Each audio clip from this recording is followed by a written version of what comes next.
Premier essai. Bonjour Oumou, on est dans un magnifique cadre aujourd'hui.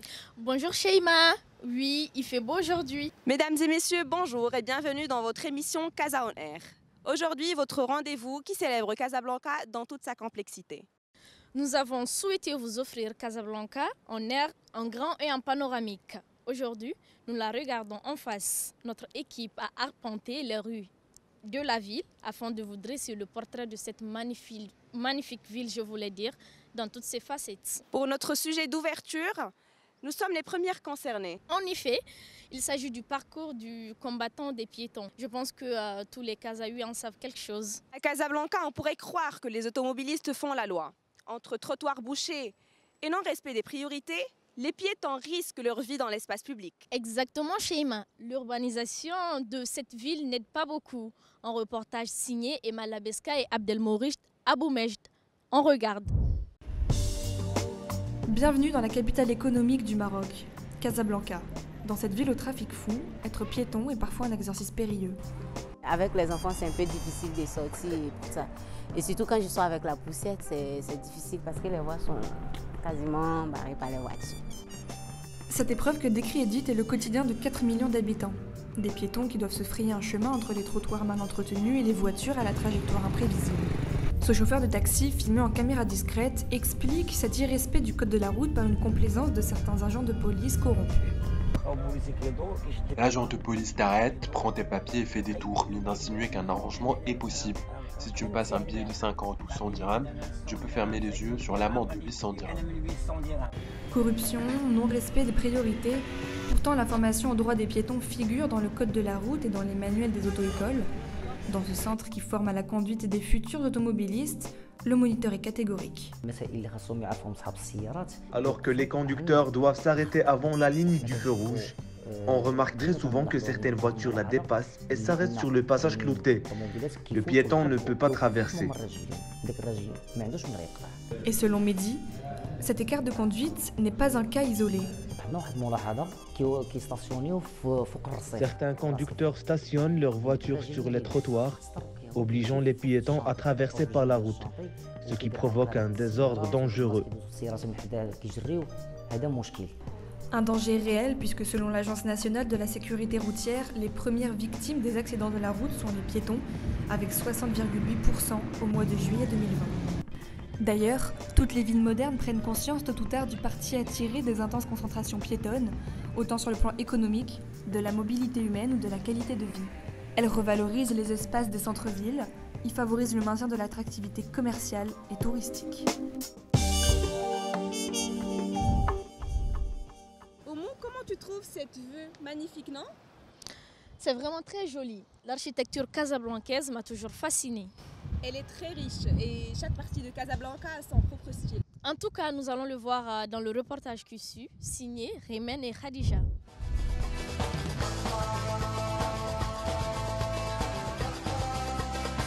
Bienvenue à Casa. On est à Casablanca, plus précisément au quartier Bousmara, et on va vous faire un petit tour. Ce jeune Casablancais se prénomme Ilyas. Kinésithérapeute de formation, c'est un fin connaisseur de l'architecture de son quartier. Ayant déménagé au cours de son adolescence, il conserve un sentiment de nostalgie des lieux qui ont bercé sa tendre enfance. À chaque fois que je reviens ici, il y a une nostalgie qui apparaît. Des gens que je rencontre, des amis d'enfance bien sûr. En dehors des ruelles de ce quartier, la capitale économique prend plusieurs formes. Éclectique, Casablanca est une ville modèle d'architecture et d'urbanisme. Une concentration absolue de bâtiments art déco, fonctionnalistes et modernistes d'avant-garde. Oui, c'est un fait. Le tissu est très hétérogène. Cela se voit en termes de programmes et de décisions d'aménagement. Et ça se traduit socialement par rapport à la question du logement. Une disparité qui obéit à la loi du portefeuille. D'un côté, vous allez avoir des lobbies spéculateurs qui vont vous expliquer que pour vous loger en centre-ville, vous devez subir des traités extraordinaires et vous endetter pendant très longtemps. Et d'un autre côté, on va éloigner les gens qui ne peuvent pas suivre ces exigences financières dans des quartiers dédiés, en les éloignant des opportunités professionnelles, éducatives, économiques, tertiaires du centre-ville. En majeure partie, les Casablancais aspirent à cette forme de luxe qui se caractérise par la générosité des surfaces. Mais en raison du prix élevé du mètre carré en centre-ville, plusieurs choisissent de s'installer en banlieue. Face à cette mixité architecturale de la capitale économique, nous remarquons que la modernité émerge et le mode de vie du Kasaoui la symbolise. Selon toi, Oumou, qu'est-ce que tu penses du lifestyle des Kasaouis? Je pense que certains Casablancais adorent le luxe et le bien-être. Nous allons le découvrir dans le reportage QSU avec Sheima Miriz et Khaoula Mouziz. Dans ce haut lieu de rencontre de l'élite casablancaise, les clients arrivent dans ce centre afin d'acheter la beauté à tout prix. C'est censé être un événement heureux pour devenir plus beau, peu importe la catégorie sociale. بالنسبة للسنتر ديالنا إيبيلوكس فهو سنتر كيتعلق أو كيهتم بكل ما هو كيهم جمال المرأة. جمال المرأة أو المرأة في مختلف لي كاتيجوري في مختلف لي نيفو. فبالنسبة للجمال فاحنا كيف ما كنعرفوا عندنا كل ما يخص تخسيس وزن les injections, les soins de visage, surtout d'abord كنعرفوا أن les femmes كيبغيو يتهلاو براسهم كيديروا les injections كل ما يتعلق بالبوتوكس فيلر و هايفو etc. Un rêve pour nombreuses, un business juteux pour celles qui les inspirent. Dr Nachat, chirurgienne, a reçu plusieurs clientes, jeunes femmes ainsi que plus âgées qui font désormais recours à la chirurgie esthétique pour satisfaire leurs besoins. Certainement, pas tout le monde ne peut se permettre ce luxe, mais actuellement on voit que même la classe moyenne, elle peut se permettre le luxe de tout ce qui est beauté et esthétique, mieux qu'auparavant. Alors actuellement, ça commence à devenir qu'il y a une concurrence énorme entre les femmes et les filles. Elles veulent toujours se faire belles, se montrer encore jeunes. Dans un monde parallèle luxueux, le Thermomix fait la star dernièrement.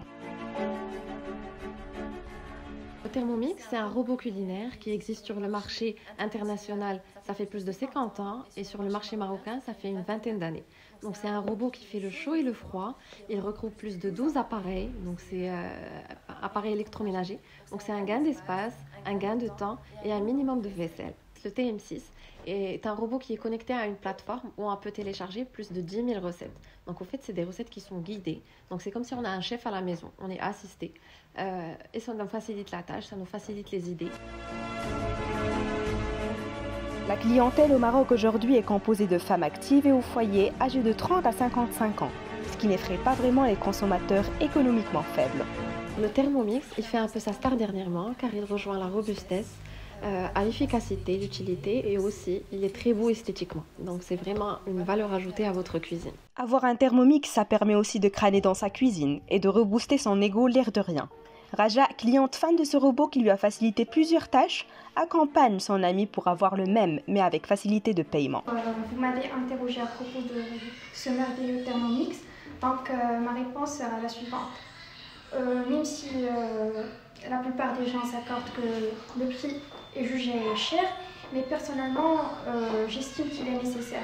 Surtout que je travaille énormément et je me déplace très souvent. Et je tiens à vous signaler que je suis une personne qui aime les plats préparés à la maison. Je suis pas trop fan du fast-food. Donc ça m'a permis à la fois de faire des économies d'argent, surtout que j'avais tendance de manger dans le restaurant.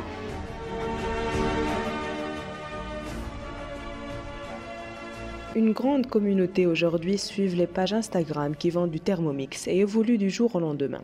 Plusieurs personnes vont à des ateliers sans obligation de paiement, mais finissent à l'acheter question de frimer et suivre cette mode. Alors pour les Thermomix, le premier c'est le TM31, le plus ancien. Il est lancé en 2004. Ensuite on a le TM5, il a été lancé en 2014. Et celui-ci en 2019. Alors les trois, normalement, si on en prend soin, on peut les utiliser jusqu'à 20 ans sans problème. Quand les connaisseurs passent, ils ne peuvent s'empêcher de s'arrêter devant ce robot en disant un mot d'admiration. Les apparences de certains Casablancais importent beaucoup et c'est devenu un mode de vie pour eux. Et pour finir, nous vous relatons l'expérience d'un étranger qui s'est installé à Casablanca. Oui, exactement. Il s'appelle Mahamadou Konaté. Reportage de Baoumo et Nizar. On regarde. Le Maroc fait partie des phares destinations médicales en Afrique. Chaque année, il obtient plus de 6000 étudiants et Mahamadou en fait partie. Moi, c'est Konaté Mahamadou. Je suis malien, j'ai 26 ans et je suis médecin dentiste au centre de consultation et de traitement dentaire du CHU Ibn Roch de Casablanca. Boursier de l'État malien, il choisit de s'installer à Casablanca il y a 11 ans, après avoir reçu des avis intéressants sur la ville. Je suis au Maroc depuis 2011, plus précisément septembre 2011. Je suis arrivé suite à une bourse d'État que j'ai obtenue après mon bac scientifique. Et arrivé au Maroc, si j'ai eu le choix entre la ville de Rabat ou la ville de Casa, et j'ai préféré opter pour la ville de Casa parce qu'à vrai dire, j'ai eu aussi beaucoup de retours quant à la grandeur et on va dire la renommée de la ville de Casa. En effet, Casablanca se relève comme une ville merveilleuse proposant de nombreux avantages vis-à-vis du coût de vie adapté à tous les niveaux. J'ai beaucoup aimé la ville de Casablanca, déjà par la beauté des environnements, effectivement j'ai beaucoup aimé, mais surtout en fait ce qui m'a le plus marqué d'ailleurs, c'est l'accessibilité.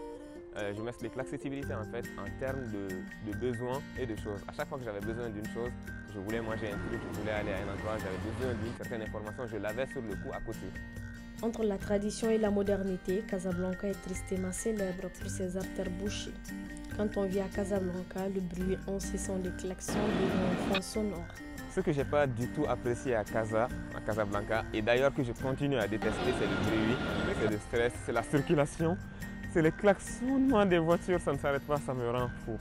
Même si Casablanca possède de nombreux cabinets de soins dentaires, Mahamadou tient à rejoindre son pays natal afin de contribuer au développement de ce dernier.